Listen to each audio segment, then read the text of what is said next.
Falando, irmãos, de época.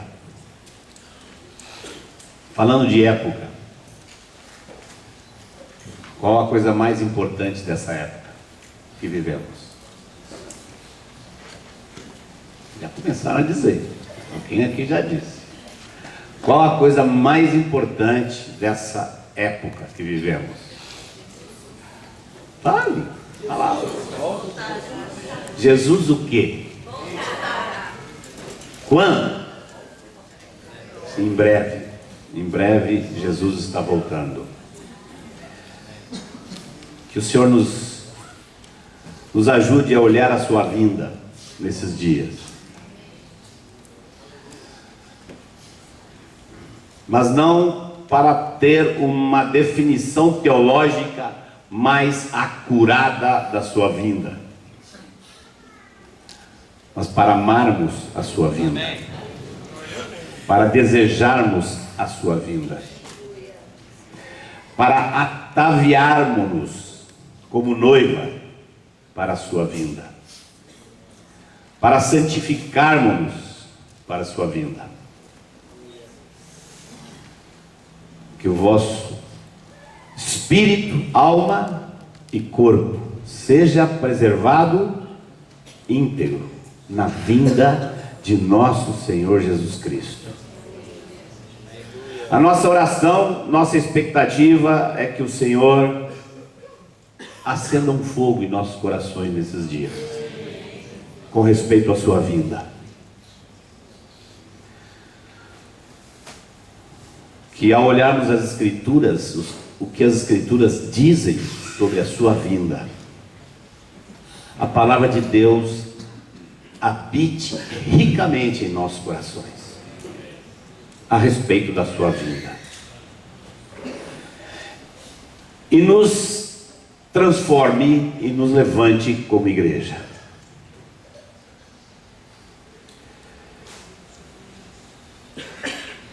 Queria ler com os irmãos 1 Tessalonicenses capítulo 4.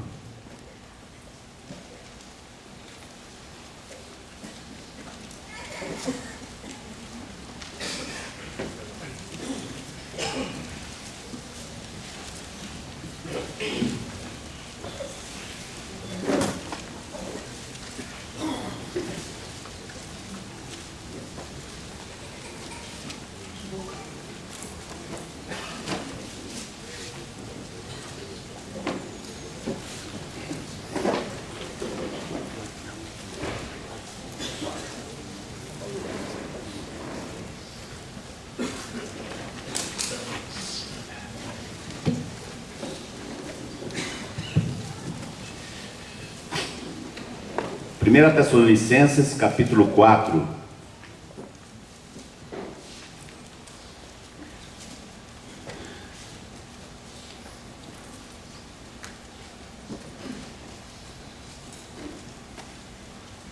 Vamos ler primeiro a 2 Tessalonicenses capítulo 2.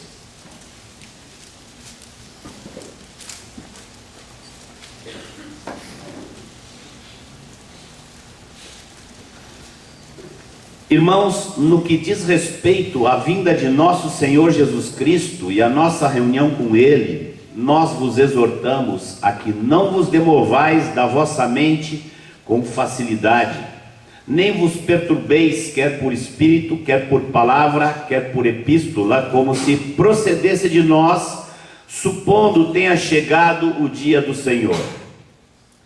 Ninguém de nenhum modo vos engane, porque isto que? A vinda de nosso Senhor Jesus Cristo e nossa reunião com Ele. Isto não acontecerá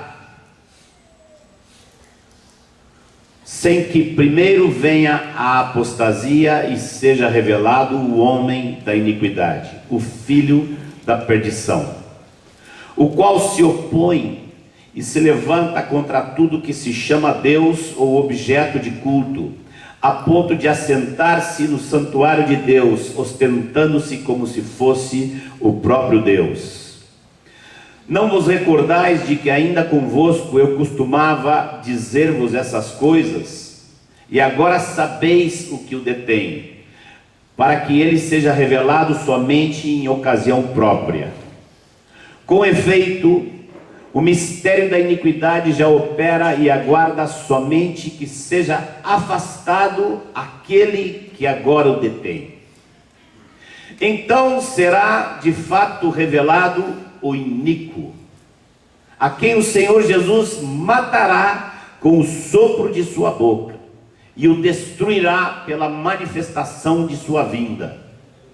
Ora, o aparecimento do iníquo é segundo a eficácia de Satanás, com todo o poder e sinais e prodígios da mentira, com todo o engano de injustiça aos que perecem, porque não acolheram o amor da verdade para serem salvos.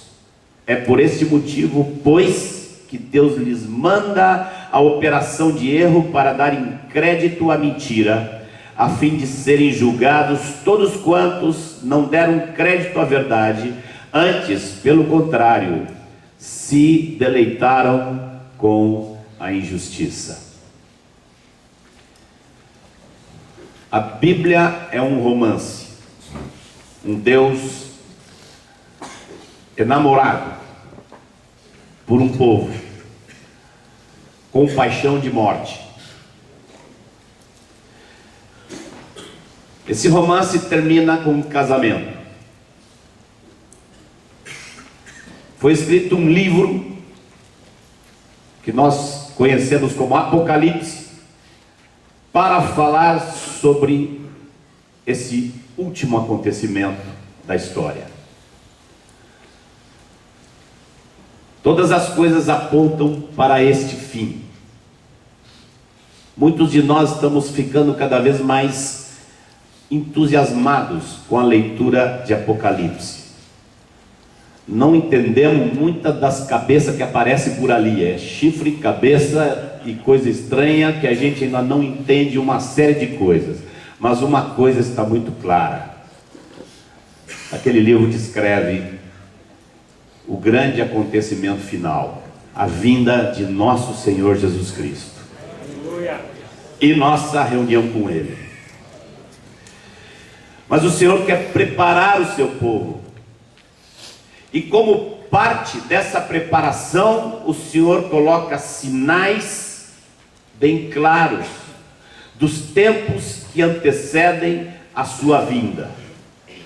Um dos sinais claros do Senhor é uma das profecias que vai se tornando cada vez mais viável.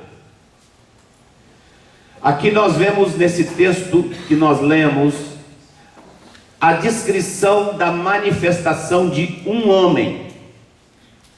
Aqui chama esse homem de o iníquo. Em Apocalipse ele é chamado de a besta. A junção dos textos de Paulo com Apocalipse, com Daniel, com outras profecias, nos faz entender que no fim Deus permitirá que essa terra seja gerida, por assim dizer, por um homem, que Paulo está chamando aqui de o iníquo. E onde é que está o sinal?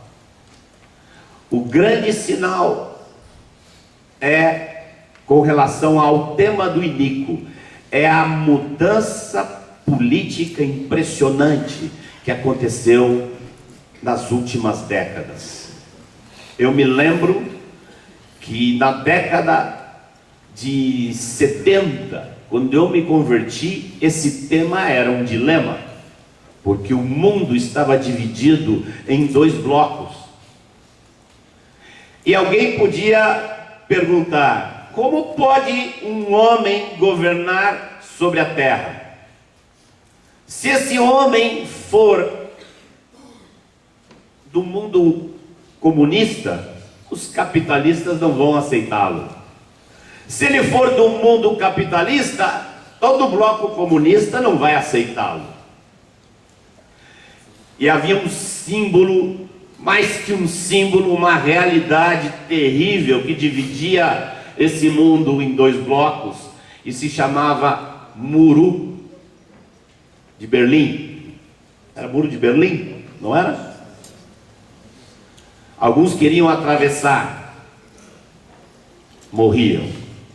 Outro dia eu estava falando sobre política para os irmãos em Salvador e lembrei um detalhezinho interessante, que ninguém morreu tentando atravessar para o lado direito lá, né? Ninguém morreu tentando entrar no paraíso comunista. O pessoal morria tentando sair de lá. Um detalhezinho para observar. Mas esta realidade política se desfez em poucos anos. Deus levanta um homem, ele que estabelece reis, que remove reis, levanta um homem chamado Gorbachev, que ninguém no mundo político conseguia entender bem. Os analistas políticos na época diziam que aquele homem era estranho porque ele não olhava para a esquerda, não olhava para a direita e seguia em frente. E em poucos anos, aquela realidade política muda completamente. Simplesmente Deus levantando um homem. E de lá para cá, nós temos lido sobre governantes, sobre economistas, que de uma forma ou de outra clamam por um governo único no mundo como única solução para a grande confusão que se vive na economia mundial. Esse é um sinal forte. A viabilização política de um governo único, como nos é mostrado nas Escrituras. Outro sinal que consideramos muito marcante é o que entendemos ser o cumprimento da profecia de Jesus em Lucas 21, do versículo 20 ao 24, quando Jesus fala sobre o cerco de Jerusalém, avisa sobre a necessidade de fugir de Jerusalém. Os que estiverem na cidade saiam, os que estiverem fora não entrem, ai das que estiverem grávidas. E por fim Jesus profetiza a dispersão do povo de Israel, até que se completasse o tempo dos gentios, quando durante esse tempo os gentios iriam dominar Jerusalém. Mas Jesus profetiza sobre o fim desse domínio dos gentios sobre Jerusalém. E nós vemos essa profecia se cumprindo na nossa época, quando depois, primeiramente em 1948, Israel é reconhecido pela ONU como nação, mas Jerusalém ainda não estava sob o governo dos israelitas. Isso acontece como? Quando e como os israelitas retomam Jerusalém? Numa guerra de 6 dias, em 1967, uma guerra que israelita nenhum queria. Se você vai na internet pesquisar sobre o que aconteceu aí, um paizinho desse tamanhozinho, cercado de países árabes, os jornais da época mostravam a absurda diferença entre o poderio bélico de Israel e das nações que o cercavam. O poderio bélico em homens, tanques, armas, aviões, era, em geral, 3, 4, 5 vezes maior que o de Israel. Israel não queria aquela guerra. Os árabes estavam excitados, porque finalmente parecia que iam exterminar com Israel. Os judeus estavam preparando a principal praça de Tel Aviv para ser um grande cemitério. Entre os árabes, excitação; entre os judeus, depressão. Essa é a realidade. Você entra na internet e pesquisa por Guerra dos 6 Dias, milagres, e você vai ver a poderosa mão de nosso Deus atuando. Falam de milagres, de coisas incríveis acontecendo. Deus atuando para ir completando as profecias que faltam completar. E em 6 dias, pensando em se defender, Israel ocupa tudo que hoje é motivo de discussão lá. As colinas, a faixa de Gaza, as colinas de Golã. Colinas de Golã, é esse o nome? A própria Jerusalém é ocupada em 6 dias e termina a guerra. A viabilização de um governo único, o cumprimento da profecia de Jesus sobre a queda do templo, porque toda aquela conversa em Lucas 21, em Marcos 13, em Mateus 24, surge quando Jesus está respondendo a pergunta dos discípulos, porque Jesus tinha dito: não vai ficar pedra sobre pedra este templo. E os discípulos ficam confundidos, misturam isso com o fim dos tempos e perguntam: quando é que isso vai acontecer? E que sinais há da tua vinda? E Jesus então, ao responder essa pergunta, faz essa profecia que se cumpre nos nossos dias. Mas amados, aqui nós lemos em 2 Tessalonicenses a escalada profética daquilo que não apenas deve servir como sinal para a igreja, mas como alarme para a igreja. O crescimento da operação do engano, até a chegada da manifestação do iníquo, a uma escalada de operação do engano e de injustiça aqui nessa terra. Jesus, ao responder à pergunta dos discípulos, toca nesse tema. Mateus 24, 12. Jesus faz aquela que seja talvez a mais terrível de todas as profecias. Porque diz: por se multiplicar a iniquidade, o amor de muitos se esfriará. Por se multiplicar a iniquidade, o amor de muitos se esfriará. Do que está falando Jesus?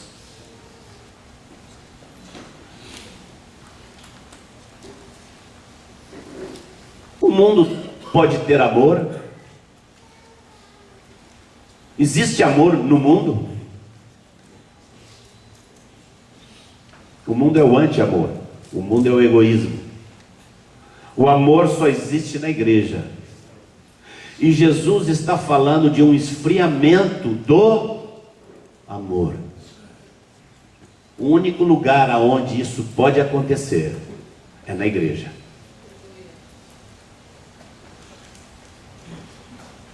E ele dá a razão.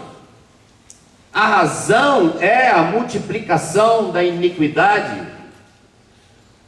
E nós precisamos rever nosso conceito de iniquidade. Por muitos anos, pregando sobre esse assunto, eu fui levado a fazer comparações daquilo que está acontecendo dentro do mundo. Como era o mundo há 40 anos atrás, que há uma escalada de iniquidade nesse mundo, eu penso que não precisamos nem conversar mais. Antigamente eu ficava meia hora explicando, irmãos, há 40 anos atrás era assim, hoje é assado, há 40 anos atrás era assim, agora, ultimamente, tenho sentido a direção do Espírito Santo me dizendo, para com essas comparações, quem tem olhos para ver, veja, mas nós precisamos fazer comparações, sim, mas a respeito da iniquidade aumentando dentro da igreja. Recentemente, estando em um retiro com irmãos lá na Argentina, me foi acrescentado por esses irmãos uma compreensão que eu não tinha, que a palavra, nós estamos falando aqui de Mateus 24:12, a palavra iniquidade que está na nossa tradução em português, a palavra original, a palavra grega que está lá é a palavra anomia, que significa sem lei. O que Jesus está dizendo é, por se multiplicar a não lei, que é a anomia. O que é a não lei? É o descumprimento da lei manifesta por Jesus. Nós estamos falando aqui da lei mosaica, mas da doutrina de Cristo Jesus e dos apóstolos, que se perde, que entra em descumprimento, seja por ignorância, fraqueza, ou, muito pior, desprezo. Dentro da igreja, toda vez que desobedecemos o mandamento de Cristo, ali se instala anomia, a não lei.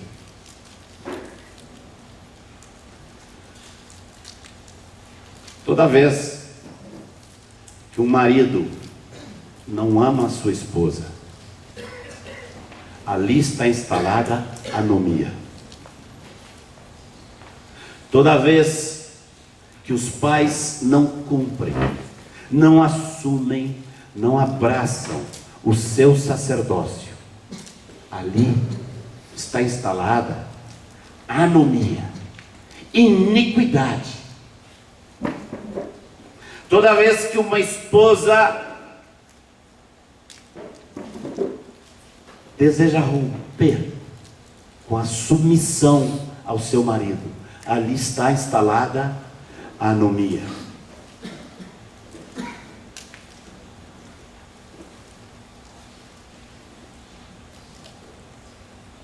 E anomia por fraqueza, todos temos. Falta de cumprimento, por sermos fracos e débeis. Isso, quem sabe, é a nossa história. Quem de nós pode dizer que está fazendo toda a vontade do Senhor? Mas o que assusta, irmãos, não é a anomia por fraqueza, é a anomia por desprezo. Por exemplo, como a igreja hoje vê a missão de mãe, missão de mãe. A mulher na igreja só tem duas missões possíveis: ou ela se casa, e se ela se casa, ela recebe de Deus a missão de mãe, ou ela faz algo superior. Só há uma coisa superior à missão de mãe. A mulher decide ficar solteira para servir ao Senhor mais desimpedidamente. Essa é superior à mãe. Diz Paulo com toda clareza: se casar, faz bem. Se não casar, faz melhor. Não casar para quê? Para não estar dividido. Porque Paulo disse: quem casa está dividido. E passaram-se os anos, e se criou no nosso meio a cultura de que o solteiro, a solteira, é um discípulo de segunda categoria. E ficam os casados fazendo pressão. Quando te casa, está aí na idade de arrumar uma menina. Quando eu falei isso a solteiros em Salvador, abraçaram, disseram que estavam sendo libertos de um peso, de uma pressão, e me pediram: Marcos, tira os casados de cima de nós, manda eles largar nosso pé, que nós não aguentamos mais.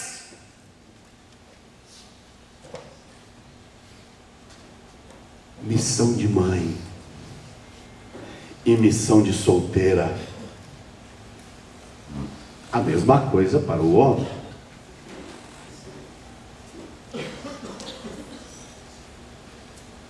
Falando isso num retiro com jovens, vieram me perguntar: Marcos, você está dizendo então que nós somos iguais aos casados na igreja?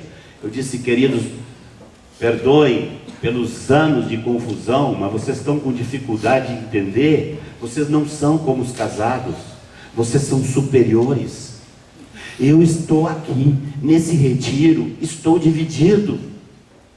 É difícil eu não lembrar que tem uma morena lá em Salvador, eu estou com saudade dela.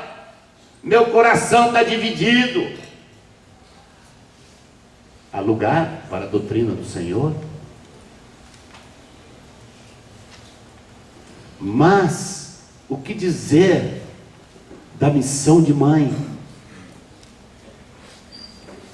Há 30 anos atrás, era comum irmãs deixarem uma carreira promissora, porque se converteram, e dissemos: você é casada, você tem filho, você tem uma missão principal de mãe. E era comum médicas deixarem a profissão para se voltarem para o lar. Óbvio que, analisando situações, em muitos casos, inúmeros casos, entendemos que era lícito essa mãe continuar trabalhando por causa da situação financeira do lar. Em muitos casos, e nunca vimos problema nisso, e continuamos entendendo que é lícito, que há casos que pastoralmente se deve indicar assim. Mas há pastores em Salvador que se preocupam com o manejo histórico nosso nessas situações, onde muitas vezes o que estava em primeiro lugar não era o sustento, era a manutenção de um alto padrão, e de irmãs querendo deixar o trabalho para estar em casa com seus filhos, e maridos na igreja não querendo, porque estavam enamorados do alto padrão que a soma do seu salário com o salário da esposa estava trazendo. Depois de todos esses anos,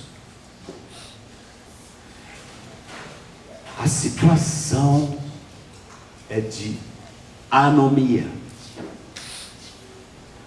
Meninas que estão sendo preparadas para o sucesso profissional. E quando você senta para conversar sobre a missão de mãe, você vê um nariz começando a torcer. Isso não é anomia por fraqueza. Isso é anomia por desprezo. Desprezo da palavra de Deus. Não é possível abraçar a anomia e se encher de amor a Deus. A anomia esfria o coração.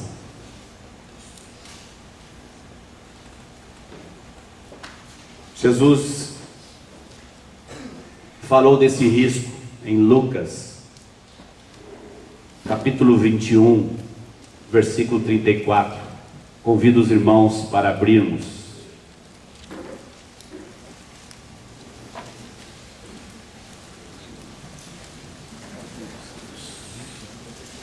Lucas, capítulo 21, versículo 34.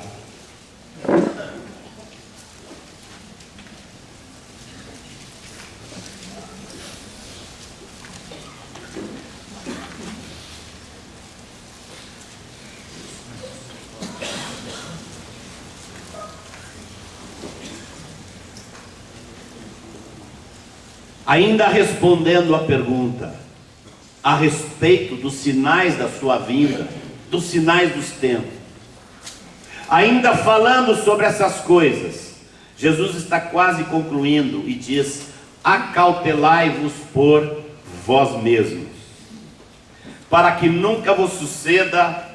Agora eu vou ler aqui como está na minha tradução. Não sei quantos de vocês têm uma tradução igual à minha. Nós precisamos ler para corrigir, porque está muito mal traduzida esta tradução que eu tenho. Para que nunca vos suceda que os vossos corações fiquem sobrecarregados com as consequências da orgia e da embriaguez e das preocupações deste mundo. Eu sempre achei essa palavra aqui muito estranha.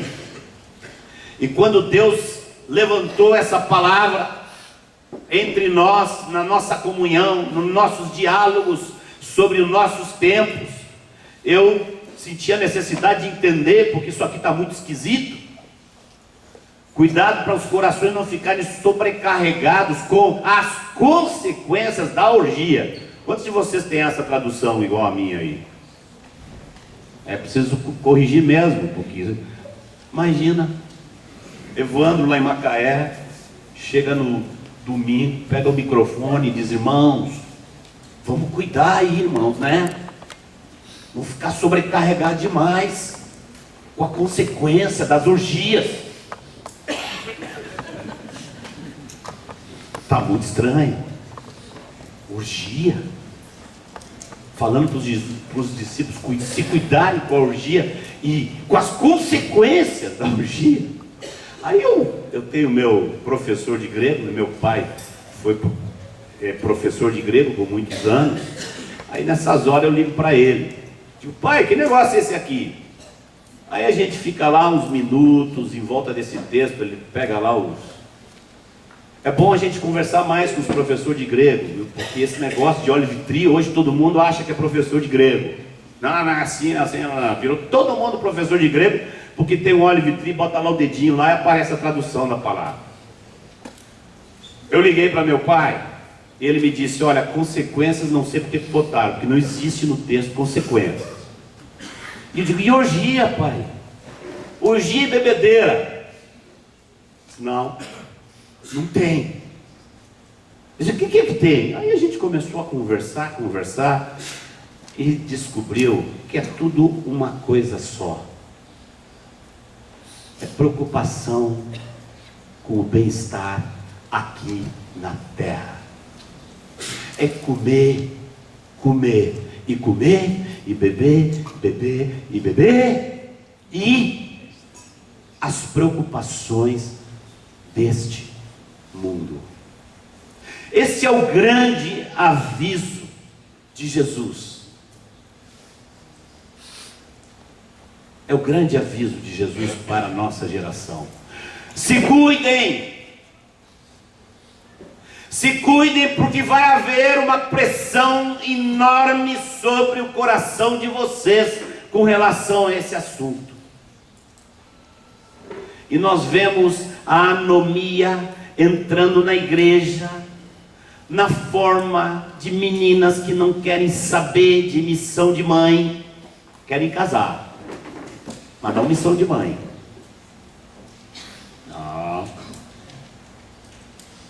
E de pais que têm dificuldade para entender como melhorar o seu sacerdócio com seus filhos, porque os corações estão tomados de preocupações para si mesmo e para seus filhos, que tem a ver com o futuro aqui na terra.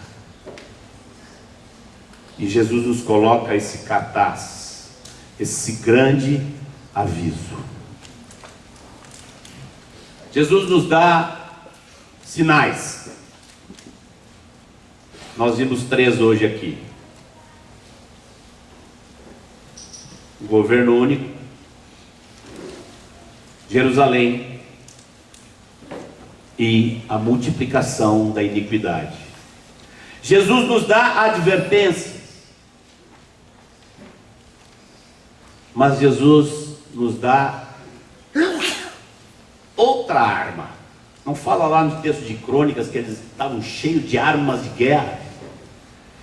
Vamos dar uma olhada numa arma que Jesus nos deu, talvez a principal, que devemos estar usando muito pouco. Vamos ler Lucas 21. Vamos ler o versículo 28. Jesus falando de coisas terríveis na terra.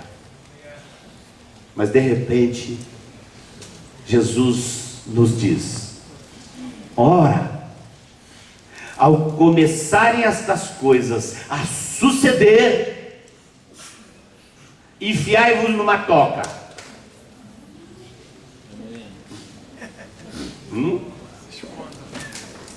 Que disse o Senhor? Ao começar essas coisas, a começarem estas coisas a suceder, sabei que está próxima a vossa derrota. Que disse o Senhor? Exultai, exultai. O Senhor nos reuniu aqui para muitas coisas, mas entre elas para exultarmos. Erguei vossas cabeças. Por quê? Porque a vossa redenção se aproxima. Aleluia. Que redenção que se aproxima, amados. Já não fomos redimidos?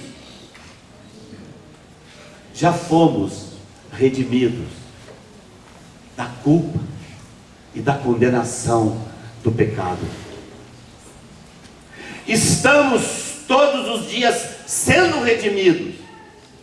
Pelo poder do Espírito Santo na nossa vida, estamos sendo redimidos do poder do pecado na nossa vida.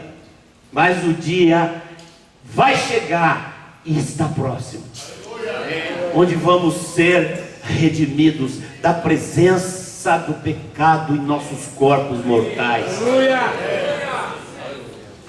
E seremos como Ele, porque haveremos de vê-lo como Ele é. E Jesus diz: nessa hora, cuida teu coração, acautela-te, mas levanta a tua cabeça, porque você precisa coragem, fé.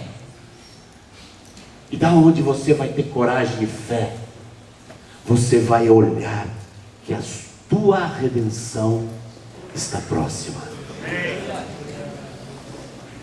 Esse ponto é tão importante que Paulo também se dedicou a escrever algo exclusivamente a respeito disso. O texto que nós não lemos, de 1 Tessalonicenses, capítulo 4.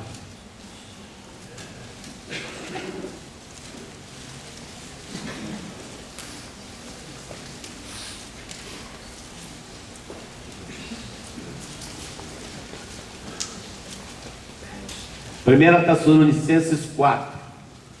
Vamos ler do versículo 13 e em diante. E vamos erguer nossas cabeças. Não queremos, porém, irmãos, que sejais ignorantes com respeito aos que dormem, para não vos entristecerdes como os demais que não têm esperança. Não é hora de diminuir, muito menos perder a esperança. É hora de muita esperança, amados. Pois se cremos que Jesus morreu e ressuscitou, quem crê? Assim também Deus, mediante Jesus, trará juntamente em sua companhia os que dormem. Ora, ainda vos declaramos por palavra do Senhor isto: nós os vivos, os que ficarmos até a vinda do Senhor, de modo algum procederemos os que dormem, porque o Senhor mesmo, dada a sua palavra de ordem, ouvida a voz do arcanjo e ressoada a trombeta de Deus, descerá dos céus, e os mortos em Cristo ressuscitarão primeiro, e depois, nós os vivos, os que ficarmos, seremos raptados, arrebatados, juntamente com eles, entre as nuvens, para o encontro do Senhor nos ares. E agora, a maior de todas as promessas. E assim estaremos para sempre com o Senhor. Vamos estar, amados, para sempre. Não sei como é esse céu, não sei, mas de uma coisa eu sei: meu Jesus está lá. Meu Jesus está lá. Isto nos basta. Estaremos para sempre com Ele. Um irmão querido em Salvador me contou da conversa com sua filhinha amada, e ela, a filhinha, muito sincera, está na igreja, crê no Senhor, mas não está vendo com clareza as coisas do Senhor. E a filhinha disse para ele: pai, eu não sei se eu quero ir para o céu. Por que, filha? O que a gente vai fazer lá? Imagina, pai, ficar todo tempo lá louvando. Qual é a graça? Irmãos, agora nós vemos em parte. Nós adoramos ao Senhor. Isso nos enche de gozo, mas isso é em parte. Aqueles que ainda não aprenderam a colocar seus olhos no Senhor para adorar, ficam aí. E nós mesmos que pensamos que já aprendemos, vontade da gente estar: Senhor, cadê o Senhor? Nós conhecemos em parte, mas então conheceremos como somos conhecidos. Você sabe daquelas profecias lá de Apocalipse, nas cartas, qual é a que mais me entusiasma? Para cada igreja daquelas tem uma promessa. E tem uma promessa ali, Edmar, que é para você se entusiasmar. Jesus diz ao vencedor: eu vou dar uma pedrinha com um nome que só eu sei e ele sabe.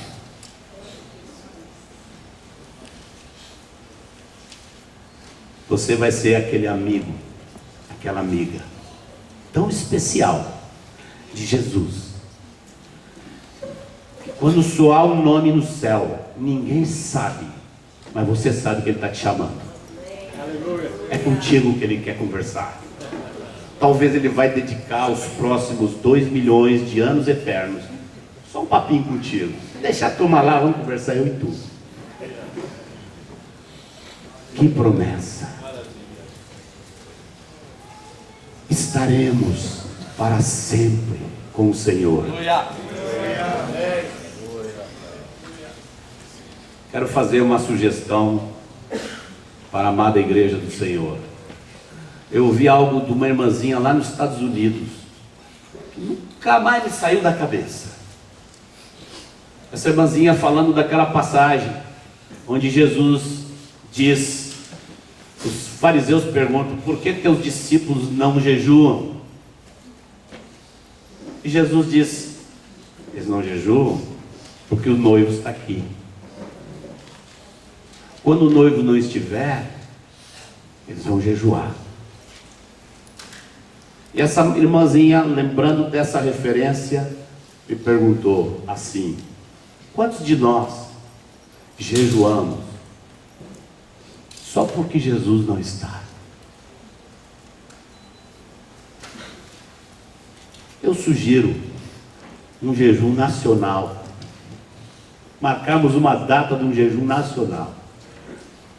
Para a igreja em todos os lugares jejuar só por um motivo.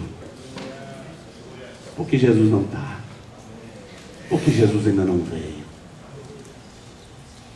Uma igreja que aprenda a ficar aos pés de Jesus, clamando, clamando, Maranata, Senhor. Clamando, Senhor, sem tua presença final, nossa vida ainda falta o que mais desejamos. Obrigado, fofo.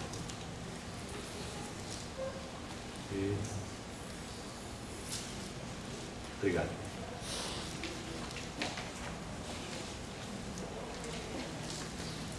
Vamos obedecer ao Senhor.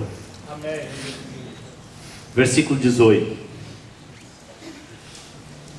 Consolai-vos, pois, uns aos outros, com estas palavras. Com estas palavras. Diga solenemente ao irmão que está do teu lado: você vai estar para sempre com o Senhor.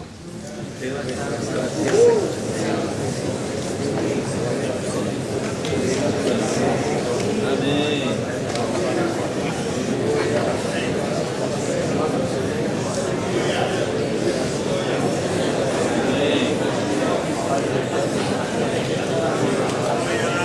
Senhor querido, queremos ser verdadeiramente como uma noiva. Queremos aprender a ser como a noiva que se atavia. Queremos aprender tudo o que precisamos sobre nossas lâmpadas. Queremos estar com essas lâmpadas repletas de óleo. Faz desses dias aqui, Senhor, dias de revelação para o teu povo. Revelação não de uma teologia, mas revelação da tua pessoa. Que tua pessoa santa, amada, desejável e desejada seja vista diante de nossos olhos.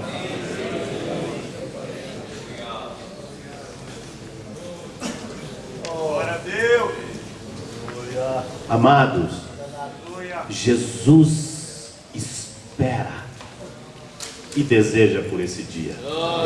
Deseja. Ele quer encher nosso coração de desejo por esse dia. Mas é importante que saibamos que o noivo deseja, espera o casamento. Ele quer a sua noiva ataviada. Está esperando. Na sua oração, em Lucas 17, em João 17, ele meio que abre seus sentimentos com o Pai e diz: Pai, no fundo, o que eu queria é que aonde eu estou, eles estivessem. E ele faz uma promessa tão humana, tão humana. Ele é homem como nós. Ele é o nosso homem Deus, ele é o nosso Deus homem. Ele faz uma promessa tão humana.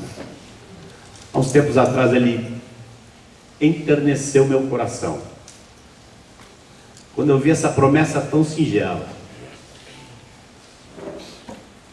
Você sabe, um pai que ganha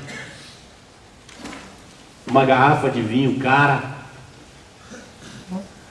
está desejoso de abrir a garrafa de vinho, chama o filho e diz: filho, não vou abrir hoje não, nós vamos abrir isso aqui junto, o dia que você me der um neto. Que coisa humana.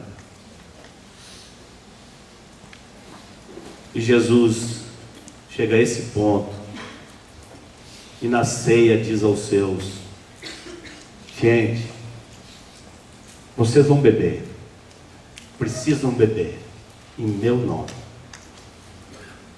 mas eu não. Eu vou fazer jejum de vinho, até o dia que eu vou tomar com vocês novo nos céus. Como quer nossa amizade, como ama essa união efetiva nossa com Ele. Seu Espírito está trabalhando em nós, para que nós tenhamos com Ele esse coração. Entregamos mais uma vez nossa vida em Tuas mãos, Senhor. Enche-nos de visão, entendimento dessa época, entendimento de como atuar nessa época, e enche-nos de consolo, de ânimo, entendendo como termina essa época, nos Teus braços, junto contigo, para sempre. Bendito é Teu nome santo. Amém, Senhor.